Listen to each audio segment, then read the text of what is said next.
ఇంట్లో ఉన్నా రక్షణ లేదు, బయటికి వెళ్ళినా రక్షణ లేదు, స్కూల్కి వెళ్ళినా పిల్లలకి రక్షణ లేదు. ఇంత దారుణమైన సంఘటనలు గతంలో ఎన్నడూ కూడా చూడలేదు.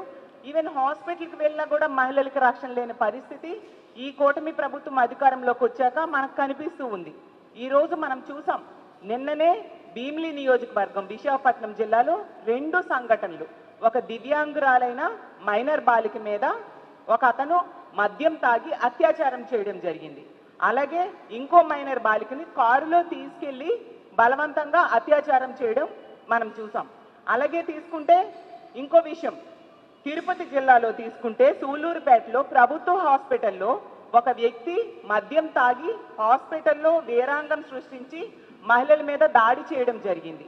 అలాగే కర్నూలు జిల్లాలో తీసుకుంటే కోడుమూరు మండలం ప్రాథమిక పాఠశాలలో గవర్నమెంట్ టీచరు అక్కడున్న పిల్లల మీద లైంగిక దాడికి ప్రయత్నించడం. ఎంత దురదృష్టకరమైన సంఘటనలు ఈ రాష్ట్రంలో వినాల్సి వస్తుందో మనం చూస్తూ ఉన్నాము.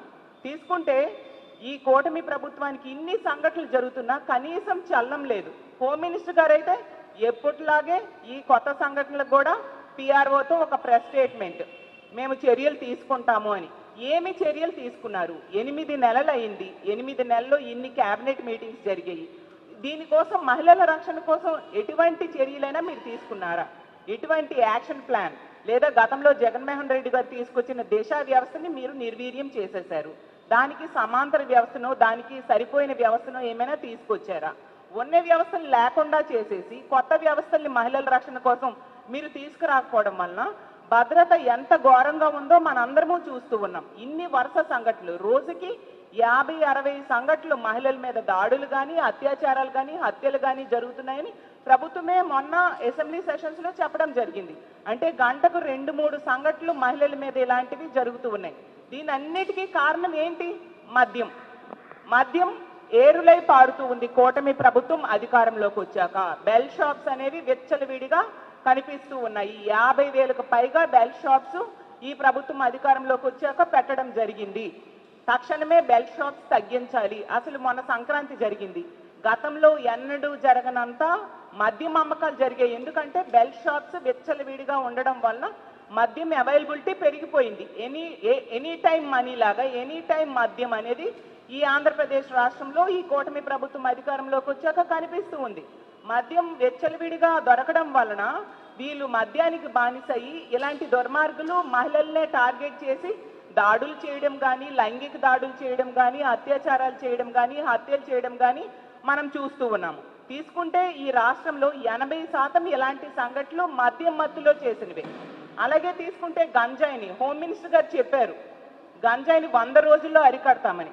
చూసుకుంటే ఆవిడ నివాసం ఉంటున్న విశాఖపట్నంలో జైలు ఉంది, జైల్లో గంజాయి పండిస్తున్నారు. అలాగే ఆవిడ నివాసం ఉంటున్న విశాఖపట్నంలో కేజీహెచ్ బ్యాక్ సైడ్ గంజాయి పండిస్తూ ఉన్నారు. అసలు ఆవిడ నివాసం ఉంటున్న విశాఖపట్నంలో ఈ భీమిలి నియోజకవర్గం ఉంది. ఇలాంటి సంఘటనలు మనం చూస్తూ ఉన్నాము. మరి గంజాయిని ఎక్కడ నిర్మూలించారు? సాక్షాత్తు ముఖ్యమంత్రి గారి సొంత నియోజకవర్గం కుప్పంలో కూడా గంజాయిని పండిస్తూ ఉన్న పరిస్థితి. అసలు హోమ్ మినిస్టర్ గారి సొంత నియోజకవర్గం మీదుగా ఈ గంజాయి సరఫరా జరుగుతూ ఉందనేసి అందరూ చెప్తూ ఉండే పరిస్థితి. సాక్షాత్తు స్పీకర్ గారే చెప్పారు, వెచ్చలవిడిగా విశాఖపట్నం, ఉమ్మడి విశాఖపట్నం జిల్లాలో గంజాయి అవైలబిలిటీ పెరిగిపోయింది అని చెప్పి మీ పార్టీ వాళ్ళే చెప్తూ ఉన్నారు. అంటే ఎంత అసమర్థమైన పాలన జరుగుతూ ఉంది ఈ రాష్ట్రంలో అనేది అర్థం చేసుకోవచ్చు. హోమ్ మినిస్టర్ గారు అయితే ప్రతిసారి కూడా స్టేట్మెంట్స్ ఇస్తూనే ఉంటారు, మా కూటమి ప్రభుత్వం అధికారంలోకి వచ్చింది, మహిళలు ప్రశాంతంగా నిద్రపోవచ్చు అని. 8 నెలలు అయింది, ఎక్కడమ్మా హోమ్ మినిస్టర్ గారు మహిళలు ప్రశాంతంగా నిద్రపోతున్నారు అని నేను అడుగుతూ ఉన్నాను. మీరు తీసుకుంటే పండగ సమయంలో కోడి పుంజులతో ఫోటోలు దిగుతారు. అంటే కోడి పందాలకి బరిలో నిలపడానికి మీరేమో లైసెన్స్ ఇచ్చేసినట్టుగేనా? అసలు రాష్ట్రంలో గతంలో ఎన్నడూ జరగనట్టుగా పోలీసులను పెట్టి కోడి పందాలు నిర్వహించడం, అలాగే ఆ చుట్టుపక్కల మద్యం వెచ్చలవిడిగా దొరకడం, అంటే పోలీసులే వాళ్ళకి లైసెన్స్ ఇచ్చినట్టుగా అనుకోవాలా? ఇంత దారుణమైన పరిస్థితులు నెలకొంటే ఇలాంటి పనులు చేసే వాళ్ళకి భయం ఎక్కడుంటుంది? ఇప్పుడు మద్యం అలాగే గంజాయి వెచ్చలవిడిగా దొరకడమే కాకుండా కొత్తగా కొకైన్ దొరికింది గుంటూరులో. అంటే సాక్షాత్తు ముఖ్యమంత్రి గారి నివాసం ఉంటున్న జిల్లాలో కొకైన్ దొరికింది. అంటే ఎటువైపు మన ఆంధ్రప్రదేశ్ రాష్ట్రం వెళ్తూ ఉంది? ఈ రాష్ట్రంలో మహిళల భద్రత ఏంటి?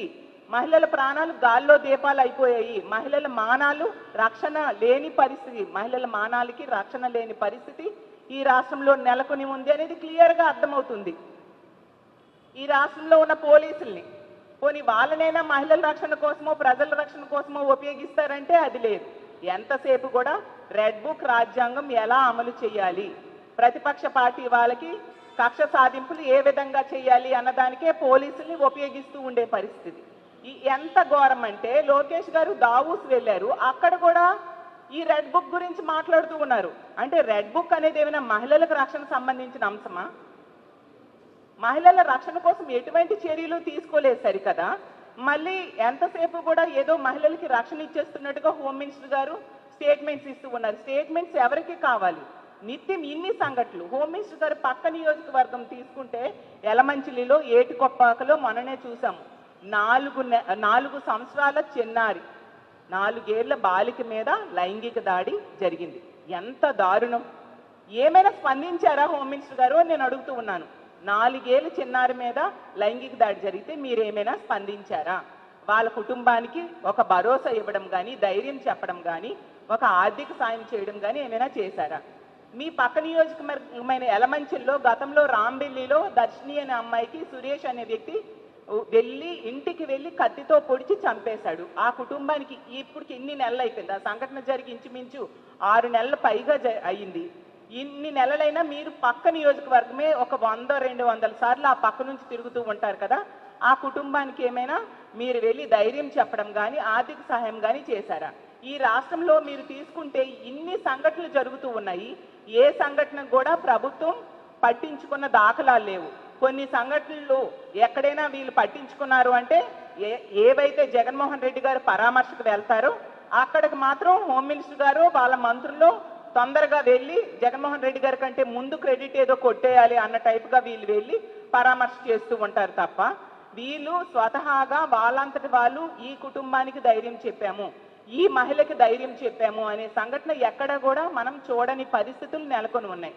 అంటే ఎంతసేపు రాజకీయాలు చేయడం లేదా ఇసుక లెక్కర్ వీటిల్లో ఎలా సంపాదించాలి అని ఆలోచించడం లేదా పదవుల కోసం ప్రాకులాటలు, సీఎం పదవి డిప్యూటీ సీఎం పదవి కావాలి అనుకుంటూ పోట్లాడుకోవడం, వీటి మీద కనబరుస్తున్న శ్రద్ధ మహిళల మాన ప్రాణాల రక్షణ కోసం మీరు చూపెట్టట్లేదు అనేది క్లియర్గా తేట తెల్లమైపోయింది. ఈ రాష్ట్రంలో ఉన్న కూటమి ప్రభుత్వానికి ఈ రాష్ట్రంలో ఉన్న మహిళలందరి తరఫున నేను వేడుకుంటూ ఉన్నాను, బెల్ షాప్స్ తొలగించండి. బెల్ షాప్స్ వలనే ఇంత విచ్చలవిడిగా మద్యం దొరుకుతూ ఉంది. మద్యం అమ్మకాల్ని తగ్గించండి. లేకపోతే ఖచ్చితంగా బెల్ షాప్స్ దగ్గరికి వెళ్ళి మా వైఎస్ఆర్ కాంగ్రెస్ పార్టీ తరఫున మహిళల తరఫున మేమందరము కలిసి బెల్ షాప్స్ మేమే ధ్వంసం చేసే పరిస్థితి రానున్న రోజుల్లో మీరు చూస్తారు. ఎందుకంటే మహిళలు ఈరోజు ఇంట్లో ఉన్నా భయపడిపోతున్నారు, బయటికి వెళ్ళాలంటే భయపడుతున్నారు, స్కూల్కి వెళ్ళాలంటే భయపడుతున్నారు. ఎంత దారుణమైన సంఘటనలు జరుగుతూ ఉన్న ప్రభుత్వంలో ఎటువంటి చలనము లేదు. అసలు మహిళల రక్షణ కోసం ఒక దిశ లాంటి వ్యవస్థ ఎక్కడుంది? గతంలో జగన్మోహన్ రెడ్డి గారి పాలనలో దిశ యాప్ ఉండేది, దిశ పోలీస్ స్టేషన్స్ ఉండేవి. దిశ చట్టాన్ని తీసుకొచ్చి అసెంబ్లీలో తీర్మానం చేసి కేంద్రం దగ్గర కేంద్రంకి పంపించడం జరిగింది. అది కేంద్రంలో పెండింగ్లో ఉంది. మరి దానికి మీరు కూటమి ప్రభుత్వమే కదా, ఆ దిశని పేరు కావాలంటే మార్చుకోండి. ఆ దిశ చట్టం కేంద్రం దగ్గర పెండింగ్లో ఉన్నదాన్ని అమలయ్యేట్టుగా ఎందుకు మీరు చేయట్లేదు? దిశ యాప్ అసలు జగన్మోహన్ రెడ్డి గారి ప్రభుత్వంలో ప్రతి మహిళ కూడా అంటే 1,30,00,000 మంది మహిళలు దిశ యాప్ డౌన్లోడ్ చేసుకున్నారు. ఆ దిశ యాప్ ఉండడం వలన ఎంతో ధైర్యంగా ఫీల్ అయ్యేవారు ఆ రోజుల్లో. దిశ యాప్లో SOS బటన్ కనుక నొక్కితే కేవలం 10-15 నిమిషాల్లోనే పోలీసులు వచ్చి రక్షణ కల్పించేవారు. మరి ఇప్పుడు ఏదైనా మహిళకి ఇలాంటి కష్టం వస్తే ఏ వ్యవస్థని వాళ్ళు కాల్ చేస్తే మహిళలకి రక్షణ దొరుకుతుంది? మీరే చెప్పండి. ఎంత నిర్లక్ష్యంగా మహిళల భద్రత కోసం మీరు వ్యవహరించడం నిజంగా దారుణం. ఖచ్చితంగా దీని మీద చర్యలు తీసుకోవాల్సిన అవసరం ఉంది. ఇన్ని వరుస సంఘటనలు జరుగుతున్నాయి. హోమ్ మినిస్టర్ గారు నివాసం ఉంటున్న జిల్లా, హోమ్ మినిస్టర్ గారు సొంత జిల్లాలో, ముఖ్యమంత్రి గారి సొంత జిల్లాలో జరుగుతూ ఉన్నాయి. అలాగే డిప్యూటీ సీఎం గారి సొంత నియోజకవర్గంలో జరుగుతున్నాయి. ప్రతి జిల్లాలో జరుగుతూ ఉన్నా కూడా ఎటువంటి చలనం కూడా ఈ ప్రభుత్వానికి కనిపించటం లేదు. ఇటువంటి చలనం లేని పరిస్థితి మనం చూస్తూ ఉన్నాం.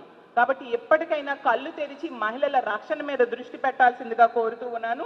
ఇలాంటి ఉదాసీన వైఖరి కనుక మీరు అమలు చేస్తూ ఉంటే రానున్న రోజుల్లో దీనికి మీరు మూల్యం చెల్లించుకోవాల్సి వస్తుందని కూటమి ప్రభుత్వాన్ని హెచ్చరిస్తూ తక్షణమే బెల్ షాప్స్ తొలగించాలని డిమాండ్ చేస్తూ ఇలాంటి సంఘటనలు జరిగినప్పుడు ఈ కుటుంబాలకి ఈ ప్రభుత్వం రక్షణ ఇవ్వాలి, అలాగే భద్రత ఇవ్వాలి, అలాగే ఆర్థిక భరోసా ఇవ్వాల్సిందిగా కూడా మేము డిమాండ్ చేస్తూ సెలవు తీసుకుంటూ ఉన్నాను.